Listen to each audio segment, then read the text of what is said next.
Invitée de Télématin sur France 2 lundi 16 juin 2025 pour parler du film Sur la route de papa, Caroline Anglade a évoqué la résonance particulière de ce long métrage dans sa propre vie, puisqu'elle l'a tourné peu de temps après la mort de son père. Pour elle, ce fut un signe du destin. Révélée à la télévision grâce à de petits rôles, Caroline Anglade est rapidement devenue une actrice incontournable du grand et du petit écran.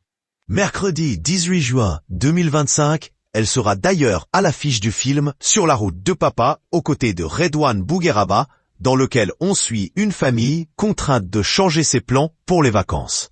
Un long métrage signé Nabil Aïtakoli et Olivier Dacour, dans lequel sont évoqués le retour aux origines et la transmission familiale. Des sujets universels qui ont particulièrement touché Caroline Anglade.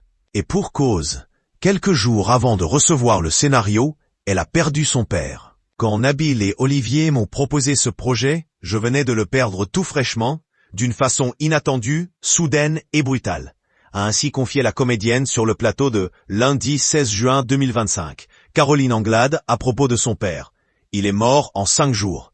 Un déchirement pour Caroline Anglade, qui n'a pas tardé à voir dans cette proposition un signe qu'elle devait l'accepter. L'histoire est alors la même que celle que je suis en train de vivre. A, E, V. Quand on vient de perdre son père et que c'est encore vif en nous, il y a un truc. Je ne me suis même pas posé la question, je n'ai pas lu le scénario. Je me suis dit qu'il fallait que je le fasse. Quoi qu'il arrive, a-t-elle ainsi expliqué. La comédienne précise qu'elle a évidemment fini par lire le scénario du film et qu'elle s'est reconnue dans les valeurs que l'histoire de Sur la route de papa véhicule. Et puis j'avais envie aussi de le faire pour mes enfants, pour la transmission, le devoir de mémoire, de communiquer, de parler.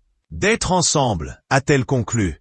Née à Chalon-sur-Marne, Caroline Anglade a grandi auprès de sa maman, son père ayant quitté le domicile familial lorsqu'elle était encore une petite fille. Il s'en va, on avance sans savoir. Il va aux 4 coins du monde, il voyage, il a des femmes tout autour de lui. Mais en gros, il choisit toutes les autres femmes sauf nous, a ainsi confié la comédienne dans Un dimanche à la campagne, le 15 juin 2025. Si elle n'a pas vraiment grandi auprès de son père, Caroline Anglade a gardé contact avec lui jusqu'à sa mort, il y a maintenant 2 ans. Il est mort en 5 jours. Tout est allé vite, mais il nous a dit qu'il nous aimait. Il a eu le temps de pleurer. On a eu le temps de passer Noël tous ensemble à la maison avec Laura, la petite sœur de Caroline Anglade. NDLR, se dire qu'on s'aimait. Il a vu mes 2 enfants et il les a aimés très fort en peu de temps. A confié la comédienne à Frédéric Lopez.